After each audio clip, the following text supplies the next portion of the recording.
नमस्कार दोस्तों, मैं धर्मेंद्र कुमार और आप देख रहे हैं धर्मा जीएस मास्टर। दोस्तों, आज हम 70वीं बीपीएससी मेंस परीक्षा में पूछे गए विज्ञान एवं प्रौद्योगिकी के शॉर्ट प्रश्नों पर चर्चा करेंगे और हम देखेंगे कि इन प्रश्नों को कैसे बेहतर तरीके से लिखा जा सकता था। वैसे भी आप देखेंगे कि बीपीएससी की प्रवृत्ति रही है पुराने प्रश्नों को थोड़ा घुमा फिरा कर दोहराना। इसलिए आज की यह चर्चा 71वीं बीपीएससी के लिए भी महत्वपूर्ण साबित हो सकता है। तो चलिए देखते हैं। आज हम 3 शॉर्ट प्रश्नों को देखने का प्रयास करेंगे सीरियल वाइज। अर्थात जो तीनों प्रश्न को हम लोग देखेंगे, उन तीनों को आपको 70 से 80 शब्दों में आंसर करना था, अर्थात ज़्यादा से ज़्यादा 1 पेज। कैसे? क्योंकि वह 6 नंबर का ही प्रश्न था। एक प्रश्न 6 नंबर का था, तो 6 नंबर में ना आप 70 से 80 शब्दों से ज़्यादा आप आंसर ना करें। तो चलिए देखते हैं कौन कौन सा प्रश्न आज हम लोग देखेंगे। देखिए, सबसे पहले देखेंगे कि व्याख्या कीजिए कि विज्ञान और प्रौद्योगिकी किस प्रकार कृषि उत्पादकता और खाद्य संरक्षण में मदद कर रहे हैं। इस प्रश्न को देखेंगे। सेकंड प्रश्न हम लोग देखेंगे कि साइबर क्राइम क्या है और साइबर क्राइम के विभिन्न प्रकार लिखिए और बताइए कि कैसे प्रौद्योगिकी ऐसे अपराध को कम करने में मदद कर रही है। तीसरा प्रश्न हम लोग देखेंगे कि हम कैंसर जैसी बीमारियों के इलाज से लेकर ट्रेन, हवाई टिकट बुक करने तक जीवन के हर क्षेत्र में विज्ञान और प्रौद्योगिकी की आवश्यकता है। इस कथन का औचित्य सिद्ध कीजिए। इसका हम लोग आंसर देखने का प्रयास करेंगे। तो चलिए देखते हैं। दोस्तों, आप हमारे चैनल को सब्सक्राइब जरूर कर दीजिए और टेलीग्राम से आप जुड़ जाइए, जहां पर आपको पीडीएफ मिलते रहेगा। तो पहला प्रश्न जिसका आंसर हम लोग देखेंगे बेहतर तरीके से, और इस तरीके से यदि आप लिखे होंगे या लिखते हैं तो बेहतर अंक आपको प्राप्त हो सकता था। और एक बार मैं पुनः आपको स्पष्ट कर देना चाहता हूं कि यह क्वेश्चन 6 नंबर का है, तो आप 70 से 80 शब्दों से ज़्यादा आंसर नहीं करना है आपको। इस चीज़ को याद रखिएगा, नहीं तो ज़्यादा लिखेंगे तो आपका क्वेश्चन छूटेगा। तो चलिए देखते हैं इसका बेहतर आंसर कैसे कर सकते हैं। देखिए, सबसे पहले हम देखेंगे व्याख्या कीजिए कि विज्ञान और प्रौद्योगिकी किस प्रकार कृषि उत्पादकता और खाद्य संरक्षण में मदद कर रहे हैं।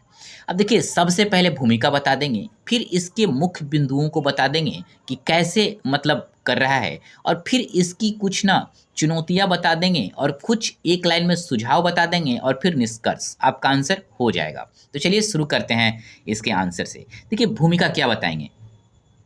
विज्ञान और प्रौद्योगिकी ने कृषि उत्पादकता और खाद्य संरक्षण को सशक्त बनाकर खाद्य सुरक्षा को मजबूत किया है। अब कैसे मजबूत किया है? देखिए, नई तकनीकें जैसे बेहतर बीज, उन्नत मशीनें, स्मार्ट सिंचाई और आधुनिक भंडारण से एक प्रकार से कहीं ना कहीं फसलों की जो मतलब पैदावार हुई है ना, वो काफ़ी ज़्यादा बढ़ी है, मतलब खराब होने से बची है। तो इसका मतलब क्या हुआ कि उसका उत्पादन बढ़ा है।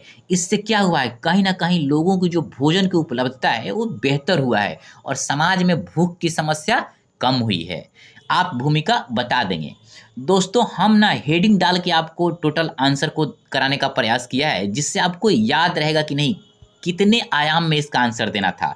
वैसे आप चाहेंगे तो आप पैराग्राफ में बुलेट पॉइंट करके आप लिख सकते हैं, आप जैसे लिखिएगा, लेकिन हम इसे ना हेडिंग डालकर आपको बताए हैं जिससे आपको पता चल जाए। अब देखिए, उसके बाद फिर क्या लिखेंगे कि इस दिशा में विज्ञान और प्रौद्योगिकी का योगदान मुख्यतः निम्न पहलुओं में देखा जा सकता है। अब देखिए, मुख्य बिंदु ज़्यादा नहीं, बस 3-4 लाइन में दिखाएंगे क्योंकि 70-80 शब्दों में लिखना है। पहला पॉइंट देखिए क्या बताएंगे।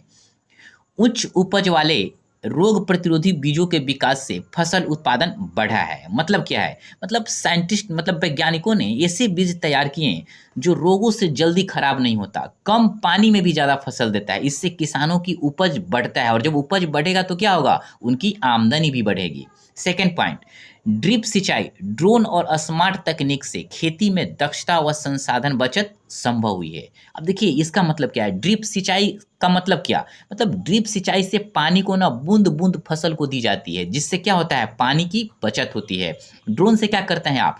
ड्रोन से फसलों पर ना दवा का आप छिड़काव करते हैं, खाद सही तरीके से डाला जा रहा है कि नहीं, इस चीज़ों का आप निरीक्षण करते हैं। स्मार्ट सेंसर से क्या करते हैं, फसल की स्थिति का ना तुरंत आप पता लगा लेते हैं, जिससे आपका समय और खर्च दोनों कम होता है और आपकी जो उत्पादकता है वो काफ़ी ज़्यादा बढ़ जाती है।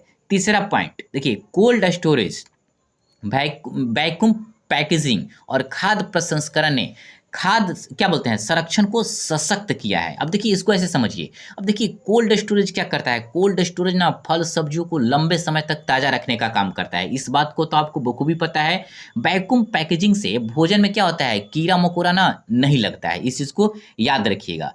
कीड़ा फफूंद से यह बचाने का काम करता है। जबकि खाद्य प्रसंस्करण से क्या होता है, जैसे अचार हो गया, जैम जैसे उत्पाद बनाकर ना इसको ना आप सालों भर मतलब लॉन्ग टाइम तक ना आप इसे सुरक्षित रख सकते थे। अब देखिए जब मुख्य बिंदु को बता देंगे तो अब इसका चैलेंजेस क्या है, मतलब इसकी चुनौतियां क्या आती है सामने, एक लाइन में आपको बताना है इसको। देखिए कैसे, क्या बताएंगे आप। ग्रामीण क्षेत्रों में आधुनिक तकनीकों की पहुंच अब भी सीमित है। अर्थात गांव में जाकर आप देखिएगा तो बिजली की कमी आपको मिलेगी, इंटरनेट उस तरीके से बेहतर नहीं है, मशीनों की उतनी उपलब्धता नहीं है। मतलब किसानों को ना अभी भी नई तकनीक का सही ज्ञान नहीं है। और एक और चीज़ है कि मशीनें जो ना काफ़ी महंगी होती है, वो सस्ती दरों पर उपलब्ध नहीं होती है। और जिससे क्या होता है, किसान जो है उस तकनीक का लाभ नहीं उठा पाते। यह इसकी एक ना बड़ी चुनौती है। जब चुनौती बता देंगे तो फिर आप ना इसका एक सुझाव बताएंगे, क्योंकि चुनौती बताने के बाद सुझाव एक लाइन में बताना जरूरी है, तो आप तब आपका आंसर परफेक्ट होगा। तो चलिए देखते हैं। प्रशिक्षण कार्यक्रमों और आर्थिक सहायता से तकनीक का प्रसार बढ़ाना चाहिए, मतलब बढ़ाया जाना चाहिए। अब कैसे, अब देखिए सरकारों और संस्थानों को क्या करना चाहिए, किसानों को ट्रेनिंग देने का काम करना चाहिए इससे, और उनको यह बताना चाहिए कि आप नई मशीनों का कैसे इस्तेमाल करेंगे। आप उनको सब्सिडी और सस्ता कर्ज दीजिए, इससे वो नई तकनीक खरीद पाएँ, ताकि इन तमाम सुविधाओं से लैस होकर ना किसान जो आधुनिक खेती की पद्धति है उसे समझ सके और कर सके। आप सुझाव को यह बता देंगे।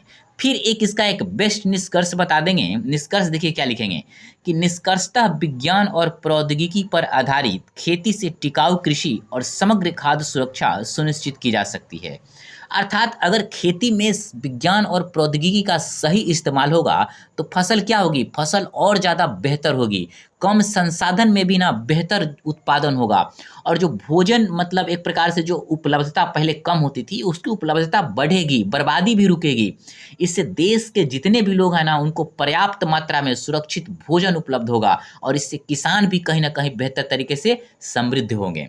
दोस्तों फर्स्ट क्वेश्चन का हम लोगों ने आंसर देख लिया, और हमने हेडिंग देकर इसलिए आपको बताने का प्रयास किया जिससे आप ना प्रश्न की डिमांड को समझ सकें कि कितने डायमेंशन में आंसर देंगे तो आपको 6 में ना 4-5 तक नंबर दे सकता है वो। तो इतने डायमेंशन में आप देंगे, आपकी इच्छा होगी तो आप इसको नहीं भी लिख सकते हैं, हेडिंग को आप वैसे ही पैरा चेंज करके आप लिख दीजिएगा, लेकिन हम इसीलिए लिखे हैं। चलिए सेकंड प्रश्न की तरफ चलते हैं। अब देखिए सेकंड प्रश्न मतलब क्या था। अब देखिए सेकंड प्रश्न जो था कि साइबर क्राइम क्या है ना। साइबर क्राइम के विभिन्न प्रकार लिखिए तथा बताइए कि कैसे प्रौद्योगिकी ऐसे अपराधों को कम करने में मदद कर रही है ना। इस प्रश्न का आंसर कैसे करेंगे, मतलब इसको भी ना 6 नंबर का था तो 70 से 80 शब्द, इस चीज को याद रखिएगा, इससे ज्यादा नहीं जाना है आंसर। अब इसको कैसे बेहतर आंसर आप लिखते हैं, तो सबसे पहले बता दीजिए साइबर मतलब क्राइम क्या है भूमिका के अंदर ही, फिर इसके विभिन्न प्रकार को बता दीजिए, और फिर कैसे मतलब अपराधों पे ये कम करने में मदद करती है उसको बता दीजिए, फिर कुछ चैलेंजेज बता दीजिए, फिर अपना सुझाव दे दीजिए एक एक लाइन में, और फिर 2 लाइन में निष्कर्ष दे दीजिए। आंसर आपका 70-80 शब्दों में हो जाएगा। चलिए देखते हैं कैसे। देखिए सबसे पहले भूमिका। अब देखिए भूमिका में क्या बताएंगे कि साइबर क्राइम वह अवैध गतिविधि है जो कंप्यूटर, इंटरनेट या डिजिटल नेटवर्क के माध्यम से की जाती है, जिससे वित्तीय या सामाजिक क्षति होती है। अब देखिए भूमिका में ही बता दिए कि साइबर क्राइम क्या है। अब देखिए इसका मतलब समझिए, साइबर क्राइम ना वह गलत काम है जो कंप्यूटर, इंटरनेट या मोबाइल नेटवर्क के जरिए किया जाता है। आपको बखूबी पता है। इसमें क्या होता है, इसमें किसी का पैसा चुरा लेना, जानकारी चुरा लेना, किसी का समाज को ना एक प्रकार से किसी तरीके से नुकसान पहुंचाना शामिल होता है। इतना लिखने के बाद ना आप लिखेंगे कि साइबर अपराध के ना प्रमुख प्रकार निम्नलिखित है। अब देखिए मेन पॉइंट में क्या बताएंगे, शॉर्ट में ही बताना है आपको, ध्यान रखिएगा। पहला पॉइंट देखिए क्या बताइएगा बुलेट पॉइंट में, डेटा चोरी, ऑनलाइन फ्रॉड और फिशिंग हमले। अब देखिए कैसे, मतलब साइबर अपराध का ना ये प्रकार है कैसे, अब इसको थोड़ा समझते हैं। मतलब डेटा चोरी क्या होता है, डेटा चोरी में ना किसी का निजी या उसका बैंक का डेटा ना आप ना चुपके से मतलब चुरा लिया जाता है, उसको पता भी नहीं चलता है। ऑनलाइन फ्रॉड में क्या होता है, ऑनलाइन फ्रॉड में कोई नकली वेबसाइट बना लिए या कोई ऐसा लिंक मतलब भेजकर सामने वाले से ना कुछ ठगी कर लेना, जैसे पैसा ही ठग लेना, समझ रहे हैं ना आप। फिर फिशिंग हमला क्या होता है, मतलब फिशिंग हमले में ना फर्जी ईमेल या मैसेज भेजकर किसी का पासवर्ड चुरा लेना या किसी का बैंक डिटेल चुरा लेना, मतलब इस तरीके की चीजें इसमें होती है। सेकेंड नेक्स्ट पॉइंट में देखिए क्या बताएंगे, हैकिंग, वायरस फैलाना और रैंसमवेयर हमले। अब इसको समझिए हैकिंग क्या है। देखिए हैकिंग में ना किसी का सिस्टम या अकाउंट बिना उसकी इजाजत के ना तोड़ लिया जाता है, इस चीज को समझिएगा। वायरस फैलाने का मतलब क्या होता है, मतलब वायरस फैलाना ये सजीव वायरस वाली बात नहीं हो रही, यहाँ प्रोग्रामिंग, कंप्यूटर प्रोग्रामिंग, मतलब एक प्रकार से खराब प्रोग्राम भेजकर किसी के कंप्यूटर या मोबाइल को ना एक प्रकार से बिगाड़ देना, मतलब खराब कर देना उसको ना, उसको असंतुलित कर देना, इस चीज को समझिएगा। बहुत सिंपल शब्दों में, टेक्निकल शब्दों से हटकर मैं बता रहा हूँ आपको। अब देखिए रैंसमवेयर हमला क्या है, देखिए इसमें क्या होता है ना कि सिस्टम को ना लॉक कर दिया जाता है और फिर आपको वो बोलेगा कि इसको तभी मैं आपको खोलने की इजाजत दूंगा जब इसके बदले में ना आप मुझे पैसे दो, चाहे कोई ऐसा फिरौती मांगते हैं, मतलब एक लाइन में मतलब सिस्टम को लॉक करके उसको खोलने के लिए ना फिरौती मांगा जाता है, समझ रहे हैं ना आप। फिर नेक्स्ट पॉइंट, साइबर स्टॉकिंग और पहचान चोरी। देखिए साइबर स्टॉकिंग क्या होता है, तो साइबर स्टॉकिंग को आप ऐसे समझिए, किसी व्यक्ति को बार बार ऑनलाइन पीछा करना या उसे परेशान करना, इसको साइबर स्टॉकिंग बोलते हैं। पहचान चोरी, मतलब इसमें किसी की व्यक्ति की ना जानकारी को ना, उसकी व्यक्तिगत जानकारी को चुरा करना, आप फर्जी रूप में जब इस्तेमाल कोई करता है तो उसको मतलब पहचान चोरी बोलते हैं। जैसे बैंक अकाउंट उसके मतलब फर्जी तरीके से खोल देना या उसी का फर्जी चीजें चुरा करना, खरीदारी कर लेना, समझ रहे हैं ना आप। तब मुख्य बिंदुओं को जब बता देंगे तो फिर आप बताएंगे कि प्रौद्योगिकी की मदद, मतलब टेक्नोलॉजी का रोल क्या है, इसको आप एक दो लाइन में बताएंगे। तो चलिए देखते हैं इसको क्या बताएंगे आप। देखिए आर्टिफिशियल इंटेलिजेंस, फायरवॉल और डेटा एनक्रिप्शन और साइबर फॉरेंसिक तकनीक अपराध नियंत्रण में ना सहायक है। बहुत शॉर्ट में बताना है क्योंकि 70-80 शब्दों में ही आंसर आपको करना है, विस्तार नहीं जाइएगा कभी भी इस तरीके के प्रश्नों में। अब इसको समझते हैं कि मतलब ये क्या है। आर्टिफिशियल इंटेलिजेंस आपको बखूबी पता है कि क्या है ना, कृत्रिम बुद्धिमत्ता को कहते हैं। इसको समझिए, फायरवॉल, हो सकता है इसको समझने में आपको दिक्कत हो। देखिए फायरवॉल वॉल क्या है, यह एक डिजिटल दीवार होता है जो कंप्यूटर को ना खतरनाक वेबसाइट या वायरस से बचाने का काम करती है, इसको समझिए। फिर डेटा एनक्रिप्शन क्या होता है, इसको समझिए, मतलब इसमें क्या किया जाता है ना कि किसी जानकारी को ना गुप्त कोड में बदल दिया जाता है ताकि बिना इसकी सही चाबी के ना कोई इसे पढ़ न सके। और देखिए साइबर फॉरेंसिक तकनीक क्या होता है, इसको समझिए। देखिए इस तकनीक से ना साइबर अपराधों के डिजिटल सबूत इकट्ठे किए जाते हैं, अर्थात अपराधी का पता लगाया जाता है। मतलब इसको मतलब एक प्रकार से सामूहिक अर्थ में आप समझते हैं। पहले शब्दों का अर्थ हम लोग समझ लीजिए। अब देखिए मतलब आर्टिफिशियल इंटेलिजेंस क्या करता है, खतरे को ना पहले पहचान लेता है और फिर फायरवॉल क्या करेगा, उसे बाहरी हमलों से रोकने का काम करता है। जबकि एनक्रिप्शन जो होता है डाटा चोरी होने से बचाता है और साइबर फॉरेंसिक अपराधी को पकड़ने में मदद करता है। इस चीज़ को आप बता देंगे, इस तरीके से टेक्नोलॉजी का ना रोल है। जब इतना बता देंगे तो फिर आप इसके ना चुनौती को बताएंगे एक लाइन में, इसका चुनौती क्या है। तो देखिए अपराधी भी तकनीक में दक्ष होकर नई नई विधियां अपनाते हैं जिससे खतरे बढ़ते हैं। अर्थात आप देखेंगे कि अपराधी भी ना काफ़ी ज़्यादा हाईटेक हो गए हैं, वे नए नए वायरस बनाते हैं, फर्जी ऐप्स बना लेते हैं और उससे लोगों को ना कहीं फंसा लेते हैं।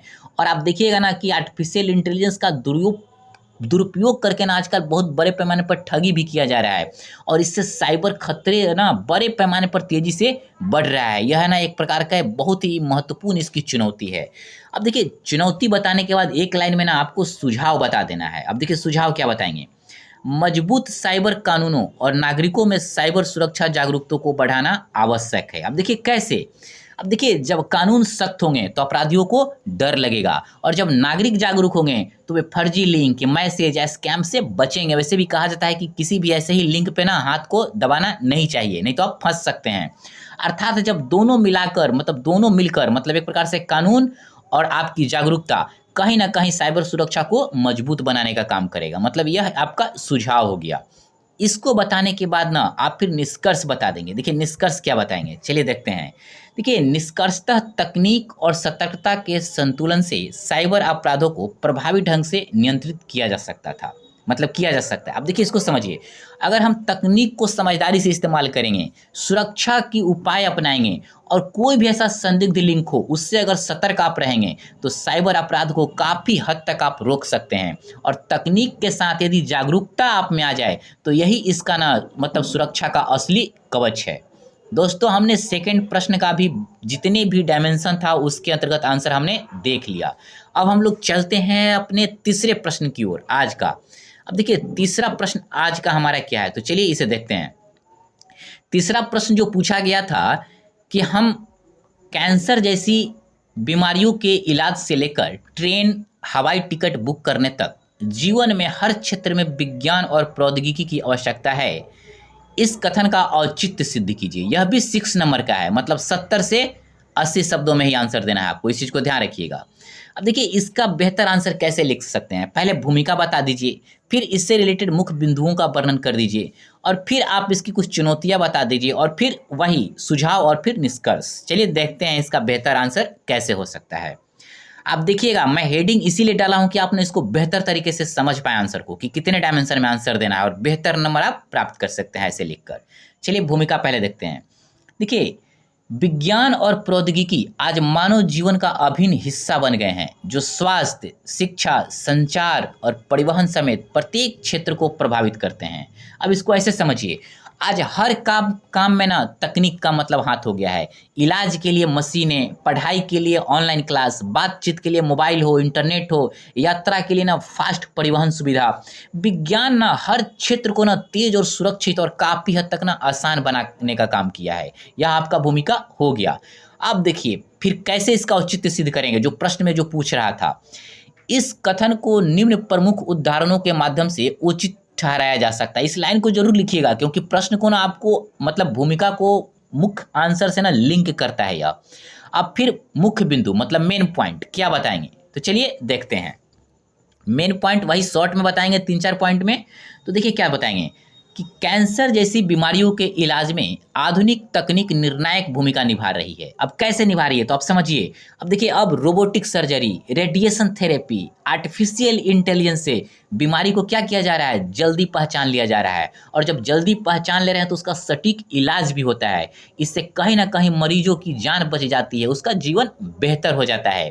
सेकेंड पॉइंट, ऑनलाइन प्लेटफॉर्म से यात्रा टिकट बुकिंग ने जीवन को सहज और तेज बनाया है। सेकंड पॉइंट में आप आंसर लिखेंगे। अब देखिए इसका मतलब क्या है, मतलब पहले यदि आप टिकट जब कटाते होंगे तो देखते होंगे कि लंबा लाइन में लगना पड़ता था, लेकिन अब क्या है, अब मोबाइल ऐप से कुछ मिनटों में ही आप ट्रेन का, बस का, फ्लाइट का, किसी का भी टिकट ना आप बुक कर सकते हैं। इससे क्या होता है, इससे समय का बचत होता है, मेहनत कम लगता है और संसाधनों का भी कहीं ना कहीं हद तक बड़े पैमाने पर बचत होती है। फिर तीसरा पॉइंट देखिए क्या बताएंगे, मतलब देखिए तीसरा पॉइंट इसमें बताएंगे कि शिक्षा, कृषि और बैंकिंग में भी तकनीक नवाचार से नई क्रांति आई है। अब देखिए कैसे अब नई क्रांति आई है, तो देखिए शिक्षा में क्या हो रहा है, ऑनलाइन क्लासेस ने आज इस मतलब क्या बोलते हैं छात्रों के लिए काफ़ी शिक्षा को ना आसान बना दिया है। डिजिटल किताबें मतलब ई बुक काफ़ी स्तर मतलब काफ़ी स्तर तक देखेंगे ना तो विद्यार्थियों को ना बहुत ज़्यादा फायदा मिलता है इससे। अब देखिए कृषि सेक्टर में क्या हुआ है, कृषि सेक्टर में आप देखेंगे ड्रोन से फसल की निगरानी, स्मार्ट सिंचाई, कहीं ना कहीं इसको भी आसान बनाने का काम किया है। बैंकिंग में आप देख लीजिए, मोबाइल बैंकिंग, ऑनलाइन भुगतान से एक प्रकार से जितने भी व्यवस्था है ना इसको सरल बना दिया और फास्ट बना दिया है। इससे कहीं ना कहीं आम लोगों को ना बहुत ज़्यादा फायदा होता है और इस रूप में इसका औचित्य मतलब सिद्ध है। जब मुख्य मेन पॉइंट में जब 3-4 लाइन में आप बता देंगे तो अब इसकी ना एक चुनौती बताइए। देखिए कोई भी तकनीक हो, कोई भी चीज़ हो, उसके साथ कुछ ना कुछ चुनौतियाँ जरूर जुड़ी होती है, तो उसको दिखाना है एक लाइन में ही। और जब चुनौतियाँ दिखाएंगे तो उसके साथ आपको एक सुझाव भी बताना है एक लाइन में, उसके बाद निष्कर्ष, तब आपका आंसर परफेक्ट हो जाएगा। चलिए चुनौती देखते हैं, चैलेंजेस। अब देखिए हालांकि तकनीक के दुरुपयोग और डिजिटल निर्भरता जैसी चुनौतियां भी सामने आती है। अब देखिए कैसे, अब देखिए लोग ना मोबाइल और इंटरनेट पर ज़रूरत से ज़्यादा निर्भर हो गए हैं। आप खुद देखिए कि मोबाइल यदि आपके हाथ में नहीं है तो आप बेचैन हो जाते हैं। अब देखिए फेक न्यूज़, साइबर अपराध और सोशल मीडिया की जो लत जो व्यक्ति को लग गया है, कहीं ना कहीं मानसिक और सामाजिक समस्याओं को क्या कर रहा है, बढ़ाने का काम कर रहा है। एक प्रकार से ना अगर इस तरीके का अगर मानसिकता आपकी हो जाएगी और ज़्यादा इसका लत पड़ जाएगा तो कहीं ना कहीं खतरनाक बन सकता है और यह ना इसकी एक बहुत ही महत्वपूर्ण चुनौती है। अब देखिए सुझाव, नेक्स्ट सुझाव में आप क्या बताएंगे, तो सुझाव में चलिए देखते हैं। अब देखिए तकनीक का नैतिक और संतुलित उपयोग सुनिश्चित करना ना अब बेहद आवश्यक है। अर्थात अगर तकनीक का इस्तेमाल आप सोच समझ कर करेंगे, सही दिशा में करेंगे, तो यह तकनीक आपके लिए अभिशाप नहीं बल्कि यह वरदान बन जाती है। लेकिन इसका अनैतिक या अत्यधिक उपयोग करेंगे ना, तो कहीं ना कहीं आपके लिए अभिशाप बन जाएगा। इसलिए हर व्यक्ति कोई भी हो इसकी सीमाओं और मना उसके प्रति मतलब और मत प्रति मतलब अपनी जिम्मेदारियों को ना ध्यान रखना बेहद ही जरूरी है। अर्थात आप इसका उपयोग करें लेकिन सोच समझकर सही दिशा में, तब आपके लिए ना काफ़ी बेहतर साबित होगी। फिर देखिए निष्कर्ष आप बताएंगे सुझाव के बाद, कैसे बताएंगे। निष्कर्षतः जीवन के प्रत्येक पहलू में विज्ञान और प्रौद्योगिकी ने विकास, सुविधा और गुणवत्ता को नई ऊंचाई दी है। अब देखिए इसको कैसे मतलब ऊंचाई दी है, तो आप देखिए आज शिक्षा से लेकर चाहे किसी बीमारी का इलाज हो, यात्रा से लेकर खेती तक, हर जगह विज्ञान ने समय बचाने का काम किया है, जीवन की गुणवत्ता बढ़ाई है और कहीं ना बड़े पैमाने पर अवसर पैदा करने का काम किया है। अर्थात तकनीक ने मानव जीवन को क्या किया है, बहुत ज़्यादा समृद्ध बनाया है, सुरक्षित बनाया है और उन्नत बनाने का काम किया है। यह आपका आंसर हो गया। अर्थात तीनों प्रश्नों का हम लोगों ने एक बेहतर तरीके से आंसर देख लिया। और देखिए कितने डायमेंशन में आंसर देना था हमने हेडिंग देकर आपको बता भी दिया है। जब नेक्स्ट आप आंसर लिखेंगे तो इस तरीके से आप आंसर लिखिए, तो 6 में आपको 5 नंबर तक आपको मिल सकता है। इस चीज़ को ध्यान रखिएगा। और आंसर कैसे लिखते हैं इससे आप जरूर सीखने का प्रयास करिए। और जितने सब मतलब नंबर का होगा ना, 6 नंबर, 7 नंबर, 8 नंबर, तो शब्दों का प्रयोग ना उसी तरीके से करिएगा। जैसे 6 नंबर तो 70 से 80, 7 नंबर तो 80 से 90, 8 नंबर तो 80 से 85 मतलब 95, इस तरीके से शब्दों का प्रयोग करिए। मतलब ज़्यादा शब्द का प्रयोग करेंगे तो इसका कोई ज़्यादा फायदा तो नहीं मिलेगा, लेकिन आपका प्रश्न जरूर छूट जाएंगे नेक्स्ट। और इस बार 70वीं बीपीएससी मेंस में ऐसा हुआ है कि लोगों का क्वेश्चन छूटा है। तो आप बस शब्दों का लिमिटेशन ना पक्का ध्यान रखेंगे, मतलब 1 नंबर पे 10 वर्ड इसके आसपास ही लिखने का प्रयास करेंगे, अब जितने नंबर का हो। दोस्तों नेक्स्ट वीडियो में हम साइंस टेक का जो 3 क्वेश्चन और बच गया है उसको हम लोग देखने का प्रयास करेंगे। और आप हमारे चैनल को शेयर और सब्सक्राइब जरूर करिए और कमेंट भी जरूर करिए। ठीक है दोस्तों, थैंक यू हमारे वीडियो देखने के लिए।